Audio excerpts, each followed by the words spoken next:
Bonjour à tous et bienvenue sur une nouvelle vidéo de l'eau sportive. Avant de discuter du droit belge, il est essentiel d'aborder le concept de la séparation des trois pouvoirs, un principe simple mais essentiel pour le fonctionnement des démocraties. En 1748, Montesquieu, philosophe français, écrit dans son livre De l'esprit des lois que tout serait perdu si le même homme, ou le même corps des principaux ou des nobles ou du peuple exerçait ces trois pouvoirs, celui de faire les lois, celui d'exécuter les résolutions publiques et celui de juger les crimes ou les différends des particuliers. 41 ans plus tard, les idées de Montesquieu serviront de base à la Révolution française. Depuis, toutes les démocraties occidentales sont également basées sur ce principe appelé la séparation des trois pouvoirs. Mais qu'est-ce que ça signifie vraiment? Selon ce principe, le pouvoir de l'État doit être séparé en trois: le pouvoir législatif, le pouvoir exécutif et le pouvoir judiciaire.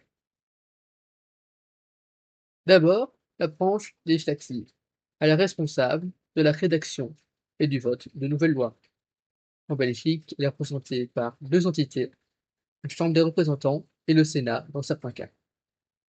Ensuite, la branche exécutive. Elle est responsable d'exécuter les lois passées par la branche législative. Elle exécute donc les décisions prises par la branche législative. Par exemple, si la branche législative vote une nouvelle loi, incriminant de nouveaux faits, instaurant un nouveau délit, c'est à la branche exécutive de s'assurer que ceux qui enfreignent cette loi ou commettent ce délit seront punis. De même, le pouvoir exécutif par arrêté royal instaure les modalités d'application des lois. En Belgique, la branche exécutive est représentée par le gouvernement, c'est-à-dire le Premier ministre et ses ministres. Le parquet, qui est l'autorité poursuivante, est sous l'autorité du ministre de la Justice. Enfin, la branche judiciaire, qui a deux rôles essentiels. D'une part, elle est responsable de trancher les litiges en appliquant la loi, et si une personne a violé la loi, de lui appliquer les sanctions adéquates.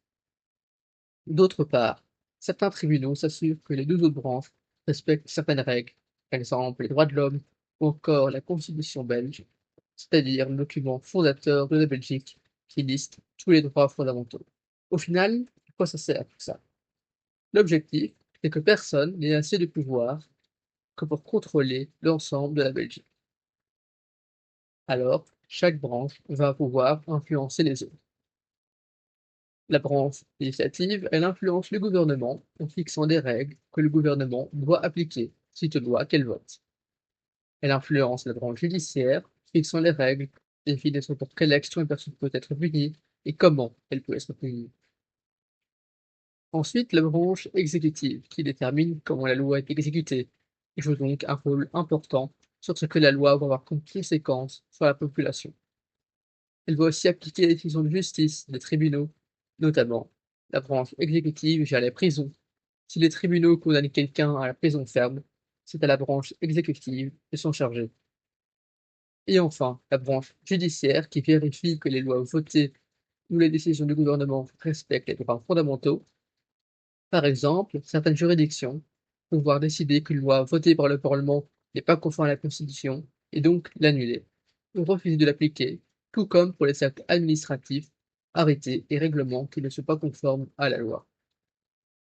Ainsi, les trois branches ont chacune une influence sur les autres. L'objectif, c'est que si une branche du pouvoir ne respecte plus les principes démocratiques, il y en aura toujours deux autres pour l'empêcher de transformer la Belgique en une dictature, c'est-à-dire un État totalitaire et violant les principes fondamentaux menaçant l'État de droit. Pour conclure, c'est grâce à la séparation des pouvoirs que l'on peut s'assurer que la Belgique reste un pays démocratique, stable, où les lois sont votées par la Chambre des représentants et le Sénat, appliquées par le gouvernement et contrôlées par les tribunaux. Merci beaucoup de votre écoute. N'oubliez pas de liker et de vous abonner à la chaîne Law for Teens. Et à la semaine prochaine pour une vidéo sur le déroulé de la procédure d'un procès pénal en Belgique. Merci.